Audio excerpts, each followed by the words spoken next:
Alors, bonjour à tous et bienvenue à Un Monde à l'envers, édition du vent, jeudi 21 novembre 2019, jeudi 9h45, heureux de vous retrouver.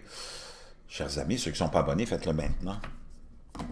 Des histoires étranges, hein, il y en a beaucoup, vous en voyez, vous en entendez parler. Il y en a qui sont plus ou moins crédibles, d'autres qui semblent être crédibles, et c'est l'histoire que je veux vous raconter qui vient de notre petit coin de pays, le Canada, pas loin de notre province voisine, l'Ontario, qui m'a été envoyée par un abonné, une histoire assez étrange. Un chasseur filme un hurlement étrange dans les bois au nord de l'Ontario. Je vous laisserai le lien dans la boîte de description. Vous pourrez aller écouter cette vidéo-là hein, qui a été publiée sur YouTube.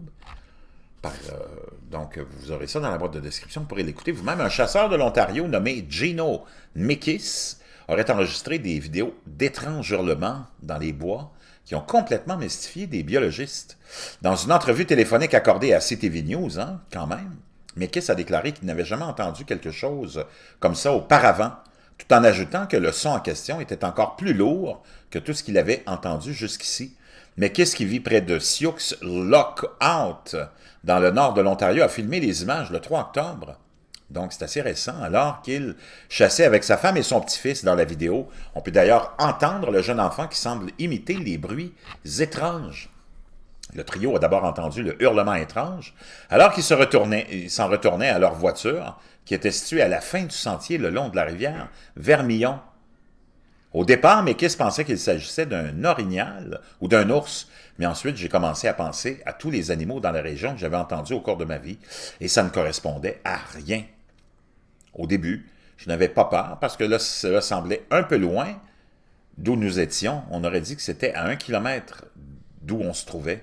Nous pouvions l'entendre bouger, ça semblait un peu lourd, mais ma femme a eu peur, elle a ramassé notre petit et elle a commencé à marcher rapidement vers le véhicule du côté du ministère des Ressources naturelles et des Forêts de l'Ontario. Le porte-parole Jonathan Kowalski a déclaré « Nos biologistes croient que cela pourrait être un plus grand mammifère, par exemple un loup, mais il n'y a aucun moyen d'en être certain étant donné la distance considérable entre la source sonore et l'appareil qui l'enregistrait. » Depuis que Mekis a publié sa vidéo sur YouTube, ou ses deux vidéos, celles-ci ont accumulé au-delà de 300 000 vues.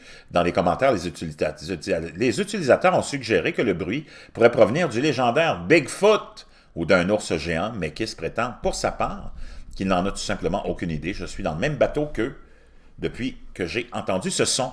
Certains utilisateurs ont accusé Mekis d'avoir orchestré un canular, mais l'homme n'hésite pas à répliquer que cette théorie est complètement absurde. Il pense qu'il y a un haut-parleur ou enregistrement qui joue quelque chose. Je ne suis pas sorti ce jour-là pour tromper les gens. Aucun de ses amis chasseurs n'a été en mesure d'identifier ce son. Enfin, Mekis conclut en déclarant « Je pense que nous le saurons jamais. » Donc, il y a de ces mystères hein, comme ça qui fait en sorte que il reste toujours des mystères dans la vie.